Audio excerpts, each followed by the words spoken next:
So shout out to Winifred. That's right. Let's give it up for Winifred.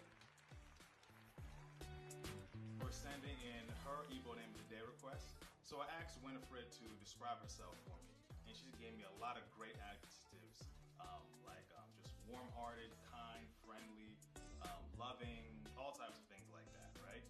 And so I said, you know what? The perfect Igbo name for you is Ezinwanyi. Come on, say that with me. Ezinwanyi. Good. All right, so let's translate that name together. Ezi means like good or best. It's kind of like a superlative, right? And Wanyi means woman. So you put those two together and you get Ezinwanyi, a great woman or a really good woman or fantastic, like almost like a Wonder Woman.